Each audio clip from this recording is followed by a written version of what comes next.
யாத்திராகமம் 4ஆம் அதிகாரத்தில் 1-14 வசனங்கள்ல ஒரு காரியத்தை நீங்க வாசிக்க முடியும். என்னன்னு சொன்னா, மோசே என்கிறவன் அஸ்திபாரம் போட்டான். இப்ப பழைய ஏற்பாட்டுல எப்படி காணப்படுது? நியாய பிரமாணங்களும் சட்டங்களும் சட்டதிட்டங்களும் நியமங்களும் கட்டளைகளும் பாத்தீங்க அப்படின்னு சொன்னா அவர்களுக்கு கொடுக்கப்பட்டது. இது ஆண்டவரால் கொடுக்கப்பட்டது. யாரிடத்துல கொடுக்கப்பட்டது? மோசேயின் இடத்துல கொடுக்கப்பட்டு வெளியில வந்தது. அப்ப அங்கேயும் பாத்தீங்கன்னா இந்த கிறிஸ்து தான் மூளைக்கல்லா இருக்கிறார். மோசே அஸ்திபாரம் இடுகிறவனாய் காணப்பட்டான். அப்ப பழைய ஏற்பாடும் புதிய ஏற்பாடும் பாத்தீங்க அப்படின்னு சொன்னா இதனுடைய ஒப்புமையாய் நிழலாய் காணப்பட்ட அந்த சம்பவம் தான் மோசே அஸ்திபாரத்தை போடுகிறான். அடுத்தது பாருங்க, ஆசாரியர்கள் கை கொள்ளும்படி அதை உபதேசித்தார்கள். ஆசாரியர்கள்லாம் பாத்தீங்கன்னா அந்த அஸ்திபாரத்தை போய் மாற்றுகிற வேலை கிடையாது. அந்த அஸ்திபாரம் என்ன என்பதை அறிந்து அதன் மேல இஸ்ரவேல் ஜனங்களை கட்டுகிறவர்களாய் அவர்கள் காணப்பட்டார்கள். நீங்க 2 நாளாகமம் 15ஆம் அதிகாரம் 3வது வசனம், 2 நாளாகமம் 17:9 போய் பார்த்தீங்கன்னா யோசியாவின் காலம் என்று நினைக்கிறேன். அதுல ஆசாரியர்கள் இதை கை கொள்ளும்படி உபதேசித்தார்கள். அல்லேலூயா. இதனாலும் எடுத்து பேசுகிற போதவர்கள் எங்க எடுத்து பேசுவாங்க? மெய்யான சத்தியத்திலிருந்து உபதேசத்திலிருந்து எடுத்து பேசுகிறவர்களாய் தான் இருக்க வேண்டுமே ஒழிய அவங்களும் தன்னுடைய இஷ்டத்துக்கு என்ன பண்ண முடியாது? சட்டங்களை வகுக்க முடியாது, உபதேசங்களை ஏற்படுத்த முடியாது என்பதை நீங்கள் அறிந்திருக்க வேண்டும். அடுத்தது பாருங்க, வேத பாரகனாகிய எஸ்ராவும் லேவியரையும் குறித்து நீங்க எஸ்ரா 7ஆம் அதிகாரத்திலையும் நெகேமியா 8ஆம் அதிகாரத்திலையும் வாசிப்பீங்க. இவன் யாரு? வேத பாரகனாகிய எஸ்ரா. அப்ப ஆசாரியர்களும் சரி, இந்த வேத பாரகர்களும் சரி, புதிதான ஒரு அஸ்திபாரத்தை அவர்கள் போடல. அஸ்திபாரம் பாதிக்கப்பட்டு காணப்படுது. எந்த நாட்களில்? பாபிலோனுக்கு இவர்கள் சிறைப்பட்டு திரும்பின அந்த காலகட்டத்தில் அங்கே மோசேயினால் போடப்பட்ட அஸ்திபாரம் அசைக்கப்பட்ட பொழுது பார்த்தீங்கன்னா திரும்ப இஸ்ரவேல் இடத்துல பேசுறாங்க.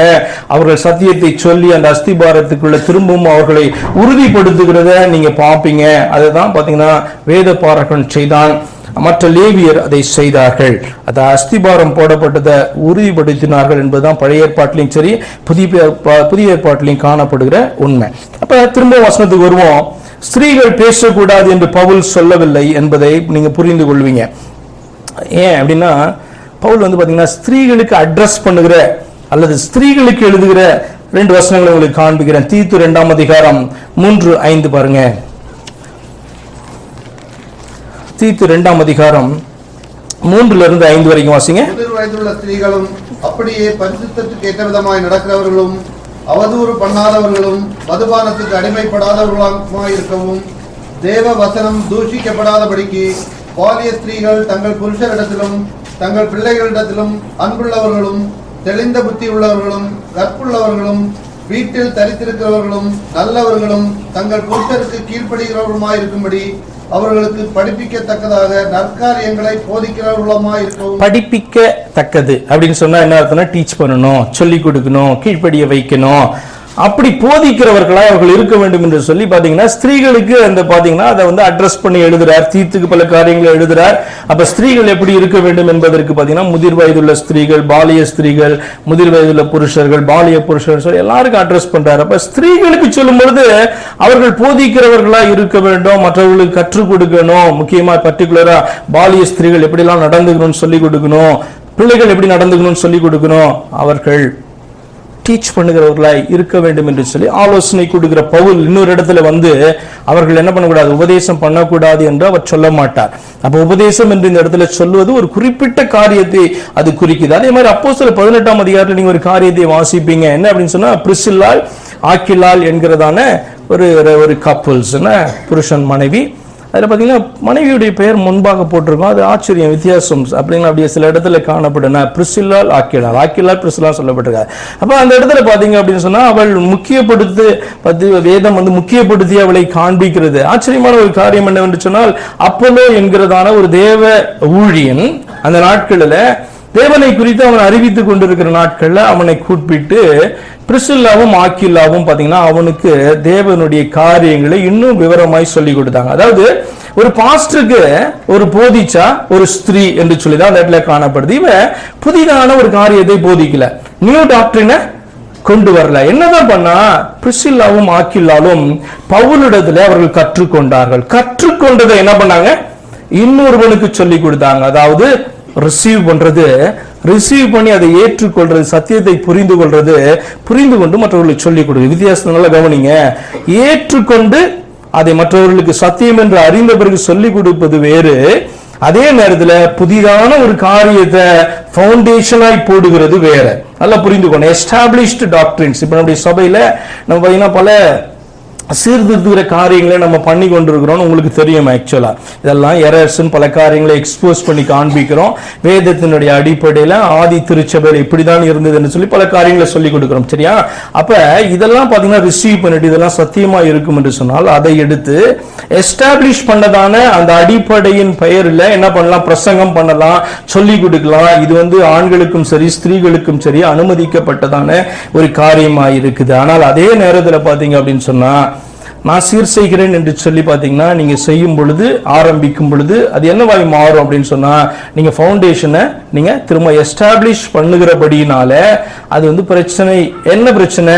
நீங்கள் அதிகாரம் செலுத்த வேண்டியது காணப்படும். அப்போஸ்தலிக் அத்தாரிட்டியை பயன்படுத்த வேண்டியிருக்கும். அப்படின்னா நீங்க சண்டைக்கு நிற்க வேண்டியது காணப்படும். அப்படின்னு எதிர்த்து நிற்க வேண்டாம், ஒரு புருஷனை எதிர்த்து நிற்க வேண்டாம் என்கிறபடினாலே பவுல் பாத்தீங்கன்னா இப்படிப்பட்ட ஒரு ஆலோசனை சொல்றாரு. நீ சபையில என்ன பண்ண வேண்டாம், இந்த காரியத்தை நீ செய்யாத அப்படின்னு சொல்லி கொடுக்குறாரு. அப்ப அப்போஸ்தல அதிகாரத்தோடு உபதேசித்தல் என்பது பாத்தீங்க அப்படின்னு சொன்னா தவறான உபதேசங்களை சீர் செய்கிறதான ஒரு காரியமும் கூட. மலை பிரசங்கத்தை குறித்து நீங்க கேள்விப்பட்டிருப்பீங்க. மலை பிரசங்கத்துல இயேசு கிறிஸ்து புதிதான உபதேசத்தை கொண்டு வரவே இல்லை. என்ன பண்ணார் அப்படின்னு சொன்னா, பழைய ஏற்பாட்டில் தன்னுடைய வார்த்தைகள் எதை குறிக்கிறது என்பதை குறித்து என்ன பண்ணாரு? அவர்களுக்கு சொல்லிக் கொடுத்தார். மாத்திரமல்ல, பரிசேயர்களுடைய உபதேசங்களை, வேதப்பாரர்கள் சொல்லிக் கொடுத்தான தவறான காரியங்களை இயேசு கிறிஸ்து என்ன பண்ணாரு? கரெக்ட் பண்ணார். இதனுடைய மீனிங் இதுதான், இதனுடைய மீனிங் இதுதான் என்று சொல்லி அதை கரெக்ட் பண்ணி கொடுத்தார். அதாவது ஃபவுண்டேஷனை கரெக்ட் பண்ணார். ஹல்லேலூயா. உபதேச கோளாறுகளை அவர் சரி செய்து கொடுத்தார். அப்ப உபதேசங்களை புதிதாய் கொண்டு வருகிறதும் பாத்தீங்கன்னா அப்போஸ்தலரிடத்திலே காணப்பட்டது. ஏன்னா ஃபவுண்டேஷன் தேவைப்பட்டது அந்த நாட்களில். நான் சொன்னதை போல அவருடைய அஸ்திபாரங்கள் மேலதான் கட்டப்படுறோம். அடுத்தது அதை சத்துருவானவன் குழப்பும் பொழுது அவனுடைய ஊழியர்கள் பாத்தீங்கன்னா அதை சீர்கெடுத்ததாய் மாற்றும் பொழுது எந்த ஒரு காலகட்டத்திலையும் எழும்புகிறதான தேவ மனுஷன் அதெல்லாம் சீர் செய்ய வேண்டி காணப்படும். அது ஸ்திரீகளுக்கு வேண்டாம் என்று சொல்லி பாத்தீங்கன்னா அவர் பேசுகிறார். அடுத்தது பாருங்க, உங்களுக்கு கொடுக்கிறதான ஆலோசனை சில பாயிண்ட்ஸ் சொல்லி நான் முடிச்சிடறேன். நீங்கள் சபையில பேசுவதற்கு ஸ்திரீகள் அனுமதிக்கப்படுவீர்கள் என்று சொன்னா, ஒரு சபையினுடைய மேய்ப்பருக்கு கீழே இருந்து பாத்தீங்க அப்படின்னு சொன்னா காணப்பட்டுதான் அந்த காரியத்தை செய்வீங்க. ஆனாலும் பாத்தீங்கன்னா உங்களுடைய எல்லை அதிகாரம் மீறாமல் அந்த செய்தி காணப்படும். அதிகாரம் மீறுவதுன்னா என்ன அர்த்தம்? புதுசா எஸ்டாப்ளிஷ் பண்ண சபையில ஏற்றுக்கொள்ளப்பட்ட இதுதான் சத்தியம் என்று சொல்லி வேத வசனத்தின்படி அங்கீகரிக்கப்பட்ட காரியங்களை எடுத்து பேசுவது தவறு கிடையாது. அதே நேரத்தில் பாத்தீங்க அப்படின்னு சொன்னா டாக்டரின்ஸ் புதுசா கொண்டு வரவே முடியாது என்பது சத்தியம். ஆனா இந்த நாட்கள் நம்ம எதை தான் செய்யலாம்?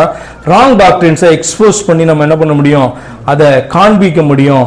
அப்ப நம்ம எஸ்டாப்ளிஷ் பண்ணதான காரியம் இதெல்லாம் தவறு என்று சொல்லி சீர்படுத்தின காரியத்தை எடுத்து பேசலாம். ஆனால் பாத்தீங்கன்னா எதை பத்தி பேசக்கூடாது? ரிஸ்கா காணப்படுகிறதான, அதாவது இதை நான் சீர் செய்கிறேன் என்று சொல்லி அதிகாரம் செலுத்துகிற காரியத்துக்குள்ள போகும்போது அது பாத்தீங்கன்னா அது சண்டைக்கும் வாக்குவாதத்துக்கும் ஏதுவாக இருக்கும். அதை ஸ்திரீகள் அவாய்ட் பண்ண வேண்டும். பல செய்திகள் பாத்தீங்கன்னா இந்த நாளிலும் வேத விளக்கங்களா இருந்தாலும் இந்நாளிலும் சபைகளிலே சில செய்திகள் பாத்தீங்கன்னா அதிகாரத்தோடு உபதேச கோளாறுகளை சீர் செய்வதற்கு தேவைப்படும். அதை அவாய்ட் பண்றது பெட்டர். அடுத்தது தீமோத்தேயும் சரி மற்ற போதகர்களும் சரி, போதகர் ஊழியத்தில் பாத்தீங்கன்னா பயன்படுத்தப்பட்ட ஸ்திரீகளும், ஊழியத்தில் ஸ்திரீகள் பயன்படுத்தப்பட்டு ஆறுகளா நீங்க கேட்பீங்க அப்படின்னு சொன்னா, இயேசு கிறிஸ்துவோடு கூட ஸ்திரீகளும் என்ன பண்ணாங்க? ஊழியம் செய்தால் என்று வேதத்துல சொல்லுது. ஆனால் ஆண்டவர் பாத்தீங்கன்னா அத்தனை சீஷிகள் காணப்பட்டாலும் 12 அப்போஸ்தலர்களா யாரை தான் ஆண்டவர் ஏற்படுத்தினார்? அதுக்கு ரீசன் இதுதான். அதை பேஸ் பண்ணி தான் பவுலும் பாத்தீங்கன்னா இந்த ஆலோசனையை கொடுக்கிறார். ஸ்திரீகளுக்கு அந்த அப்போஸ்தலர் என்கிறதான அந்த காரியத்தை கொடுக்கல. ஏன் அப்படின்னு சொன்னா, அவர்கள் அந்த நாளில் அஸ்திபாரம் இட வேண்டும் என்பதனால அது பாத்தீங்கன்னா அவர் அவாய்ட் பண்ணப்பட்டார்கள். அது நன்மையான காரியம், நல்லதான காரியம். அப்ப தீமோத்தேயும் போதகர்களும் மற்ற ஸ்திரீகளும் அப்போஸ்தலரிடத்திலிருந்து பெற்றதான அந்த காரியத்தை பாத்தீங்கன்னா ஜனங்களுக்கு கொண்டு போயிருப்பாங்க. எப்படி கொண்டு போயிருப்பாங்க? அவர்கள் அந்த சத்தியத்தை தங்களுடைய பாணியில சொல்லியிருப்பாங்க. அது தவறே கிடையாதுல்ல. சத்தியத்தை மாற்ற முடியாது, ஒருபொழுதும் பேசிக்கான டாக்டரினை மாற்ற முடியாது. ஆனா அந்த டாக்டரினை சொல்லி கொடுக்கறதுக்கு எப்படி பண்ணலாம்? ஒவ்வொரு போதகர் என்ன பண்ணுவாங்க? ஜனங்களுக்கு போறதுக்காக இப்ப ஒரு ஆலோசனை வேளையில அவர் பாத்தீங்கன்னா சின்ன இல்லஸ்ட்ரேஷன்லாம் கொடுத்தாரு. நடந்த சம்பவங்களை எல்லாம் வைத்து என்ன பண்ணாரு? கர்த்தர் யாரு அப்படின்றத உங்களுக்கு அழகாய் சொல்லி கொடுத்தாரு இல்லையா? அப்ப கர்த்தர் யாருன்றது ஒன்றுதான். அதுல ஒரு சந்தேகமே கிடையாது. ஆனா அதை சொல்லிக் கொடுக்கிற விதம் நம்ம எல்லாருக்கும் வித்தியாசப்படும், அப்படிதானே? அது பாத்தீங்கன்னா அவர் ஒருவர் தான் காண்பித்து கொடுக்கிறது மிக மிக அவசியம். அவர் இயேசுதான் என்று காண்பித்து கொடுப்பது மிக மிக அவசியம். அதுக்காக நீங்க சொல்லுகிறதான இல்லஸ்ட்ரேஷன், அதை மற்றவர்கள் புரிந்து கொள்வதற்காக கொண்டு சொல்லுகிற பாணி பவுலுக்கு வித்தியாசப்பட்டிருக்கும், பேதுருக்கு வித்தியாசப்பட்டிருக்கும், அவரிடத்திலிருந்து பெற்றுக்கொண்டதான தீமோத்தேயுக்கு வித்தியாசப்பட்டிருக்கும், அப்படிதானே? அப்ப அது தவறு கிடையாது. ஆனால் அதே நேரத்தில் அடிப்படையான சத்தியத்தை மாற்றுவது தவறாக அது போய்விடும். சரி, அப்ப புரிந்து கொள்ளுங்க, இந்த இடத்துல உபதேசம் என்பது அதிகாரத்தோடு கூட இணைக்கப்பட்டதான ஒரு காரியத்தை பவுல் பேசுகிறத நீங்க அறிந்து கொள்ளுங்க. புருஷன் மேல அதிகாரம் செலுத்தவும் உபதேசம் பண்ணவும் புருஷன் மேல. அப்ப புருஷன் மேல அதிகாரம் செலுத்தக்கூடிய ஒரு உபதேசம் அப்படின்னு சொன்னா என்ன அர்த்தம்னா, வேதத்துல காணப்படுகிறதான பேஸ் டாக்டரின் அப்படின்னு சொல்லப்படுகிற காரியம், அதாவது தேவன் என்பது யாரு, ரட்சிப்புக்கான வழிதான் என்ன அப்படின்னு சொல்லி ஆண்டவர் அடிப்படையாக வைத்திருக்கிற எந்த ஒரு சத்தியத்தையும் பாத்தீங்கன்னா மாற்றி இருப்பார்களானா நாட்களில மாற்றி இருப்பார்கள். அதை திரும்ப சீர் செய்கிறதான அந்த வேலையும் பாத்தீங்கன்னா அது கொடுக்கப்படும் பொழுது அதை ஸ்திரீகள் பாத்தீங்கன்னா அந்த வேலையை என்ன பண்ண முடியாது, செய்ய வேண்டாம். ஏன்னா அதிகாரம் இதுக்கு பாத்தீங்கன்னா யாரும் இதை ஒற்றுக்கொள்ள மாட்டாங்க. அதனால பவுல் ஒரு காரியத்தை அழகாய் பேசுகிறார். திரும்ப அந்த வசனத்துக்கு போவோம். தீமோத்தேயு, இதுக்கு என்னதான்